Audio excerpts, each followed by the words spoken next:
Bonjour! Het is alweer 5 jaar geleden dat we zijn geëmigreerd naar Frankrijk. En je zit nu te kijken naar een filmpje. Mijn eerste filmpje wat ik gemaakt heb op 17 april 2018. We hadden onze schuur gekocht op 21 december 2017. En Sander heeft in februari 2018 is die kwartier gaan maken. Dat was in die winter met de Russische beer. Dus het was ijskoud. Toen heeft hij de caravan er neergezet en de voortent opgebouwd. En we zitten nou te kijken naar de schuur, hoe die er toen bij stond. Nou, dat we hier alweer 5 jaar zitten is best wel een wonder. Want ja, het liep allemaal niet zo van een lijn dakje in het begin. Want dat durf ik nu wel te zeggen. Ik had in februari opnieuw een ZZP-contract getekend voor een grote opdrachtgever van mij. Maar ja, er kwam toen een nieuwe directeur en die gooide alle freelancers eruit. Dus ineens was één grote inkomstenbron verdwenen. Maar ik had natuurlijk wel veel meer tijd om me bezig te gaan houden met de emigratie. We moesten ons huis nog verkopen. Maar we hadden al wel kijkers gehad. Toen dat nieuws binnenkwam, zat Sander in Frankrijk, bij die Russische beer in de kou. En we hadden allemaal kijkers gehad in ons huis en die waren erg geïnteresseerd, maar vonden de prijs te hoog. Dus toen hebben we gelijk actie ondernomen en hebben die mensen het huis gekocht. In mei was toen de voorlopige koopovereenkomst. Kijk, die twee bomen daar met die waslijnen tussen, dat was voor mij echt van wauw, dit is het gewoon. Ja. Ja, dat ziet er toch wel heel anders uit. Maar daar gaan we zo meteen naar kijken. Maar goed, inkomstenbron, grote inkomstenbron weg. Dus ja, het eerste jaar was erg stressvol. En we zijn gewoon doorgegaan. En nu na 5 jaar hebben we toch wel het idee dat we toch wel echt gesetteld zijn. Niet dat we al in de schuur wonen. Want dat is natuurlijk de bedoeling. Maar ja, we zijn wel gewend om met lange projecten bezig te zijn. Het huis waar we dat verkocht hebben, daar hebben we ook 20 jaar over gedaan om te verbouwen. Dus ja, dit zal ook wel zo'n project worden.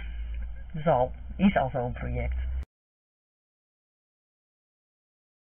Oh, ruim 5,5 jaar verder.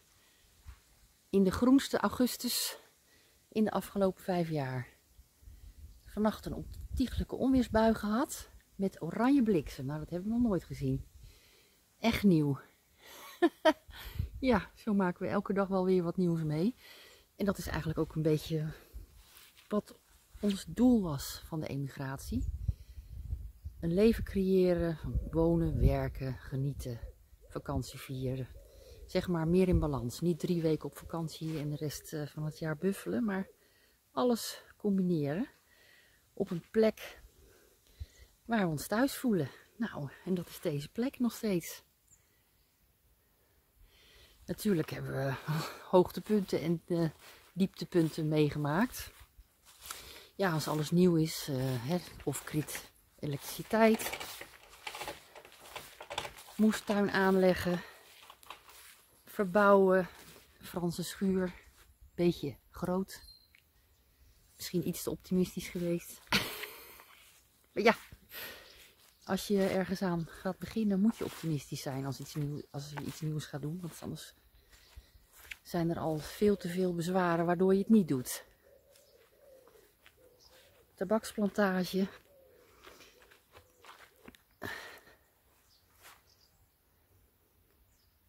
Het ziet er allemaal iets gecultiveerder uit.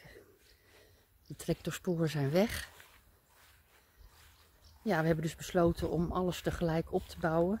Dus niet eerst als een gek de schuur klaar te maken. Had ook alweer te maken met de financiën. Wat kan je doen met het geld wat je hebt?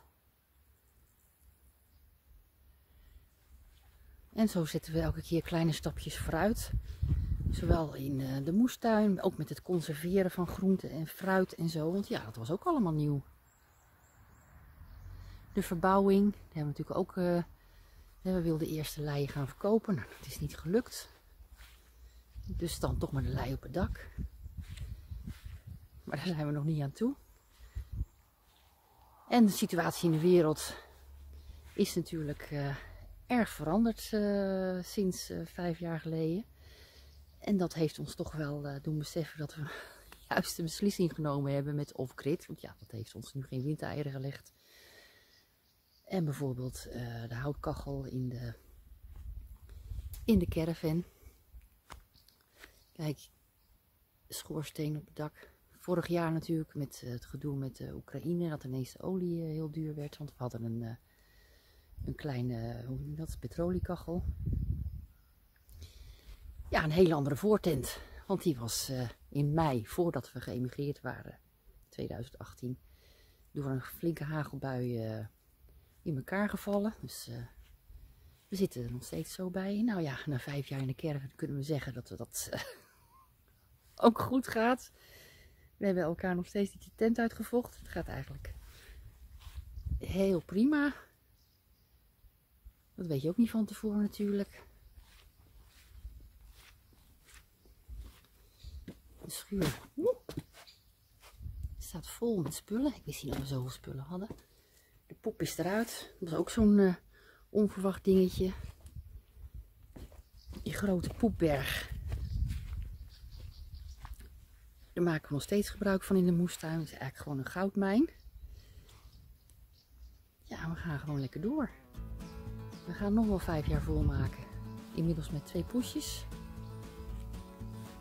Mini en Shakira.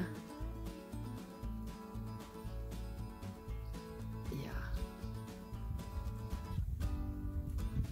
Het leven is één groot experiment. En dat maakt het leuk, soms ook moeilijk. Maar uiteindelijk is het toch de bedoeling om je leven zo in te richten als je het zelf wil. En dat is dan een doel. En daar doe je alles voor. A plus!